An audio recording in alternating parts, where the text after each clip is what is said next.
Ассаламу алейкум. Бұл видеода сіздермен осы манекеннің көмегімен дұрыс өлшем алуды үйрететін боламын. Бұл бізде любой киімге лекала құрастырған кездегі ең маңызды нәрселердің бірі. Яғни сіздің өлшеміңіз дұрыс алынбаған болса, онда сіздің құрастырған лекалаңыз да дұрыс емес болады. Келесі видеоларда біз осы алған өлшемімізге сәйкес лекала құрастыруды үйренеміз, одан кейін модельдеуді үйренеміз. Сол себепті каналға тіркелуді ұмытпаңыздар. Ең бірінші бізге қажет нәрсе бұл сантиметровая лента. Менде обычный, одан кейін дәл осындай ленточка, біз бұны белге байлаймыз. Одан кейін осындай жай ғана жіп. Бұл не үшін? Бұл бізде цепочканың рөлін атқаратын болады. Мінекей, жаңағы екі жібімді мен дәл осылай байлап қойдым. Бұл не үшін? Цепочка бізде мойын мен иықтың басталған жерінде тұрады. То есть осы жерден біз жаңағы ширина плеча өлшейтін боламыз. Екінші резинкамыз бізде дәл белінде орналасқан. Егер беліңіздің қай жерде екенін түсініксіз болатын болса, қолыңызды бүгесіз, шынтағыңыздың уровені сіздің беліңіздің выступающий жері. Ең маңызды өлшем бізде бұл обхват груди. Яғни сіз кеудеңіздің ең шығыңқы бөлімінен дәл осылай кеудеңізді айналдырып, қыспайсыз, босатпайсыз. Сантиметровый лента қалай жатады, дәл солаймен жатқызасыз да өзіңіздің өлшеміңізді аласыз. Егер сіз өз размеріңізді білмей жатқан болсаңыз, осы обхват груди осыны аламыз да екіге бөлеміз, сонда сіздің киетін размеріңіз шығады. Мысалға, бұл манекенде менде қарап тұрсаңыз, 86-ны біз екіге бөлеміз, сонда бізде болады 43. Яғни бұл манекеніміздің размері 44-ші размер.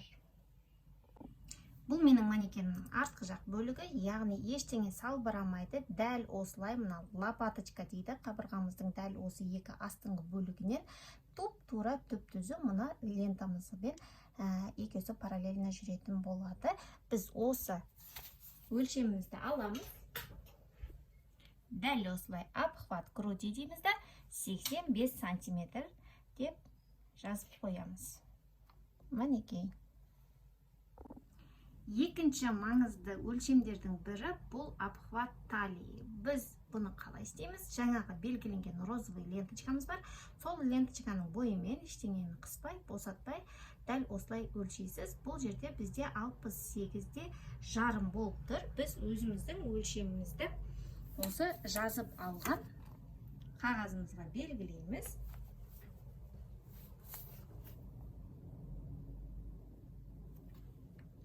Мінекей, одан кейін обхват бедер болады.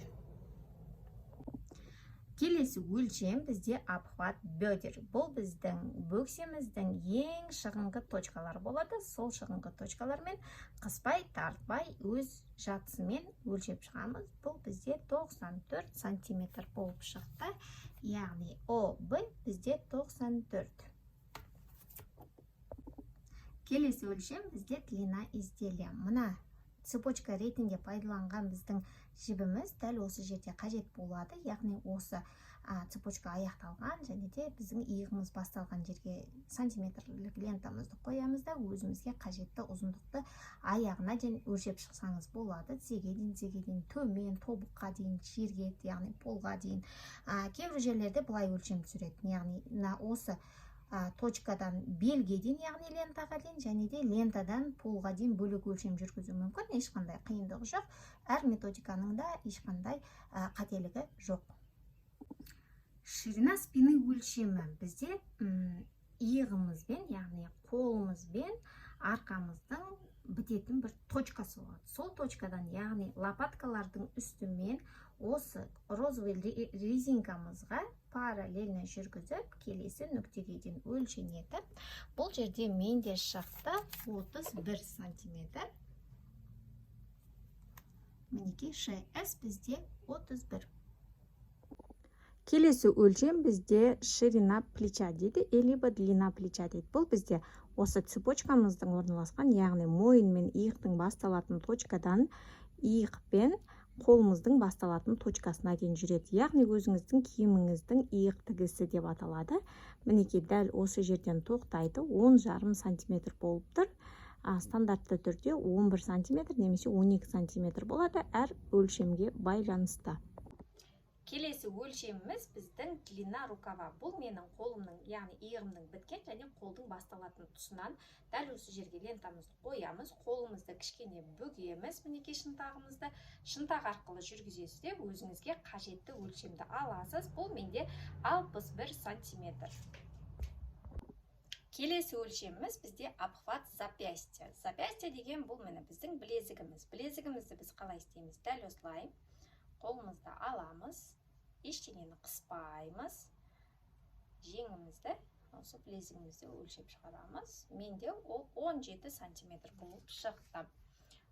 Енді соңғы 9-шы біздің өлшеміміз обхват бицепсі. Бұл бізде не үшін? Бұл бізде рукав, яғни жеңімізді дұрыс құрастыру үшін және де қолыңызды қозғаған кезде ештеңе қысып қалмауы үшін. Ол үшін біз сантиметрлік лентамызды аламыз. Мына қолымыздағы ең қалың жер болады. Сол қалың жерге сантиметрімізді алып барамыз.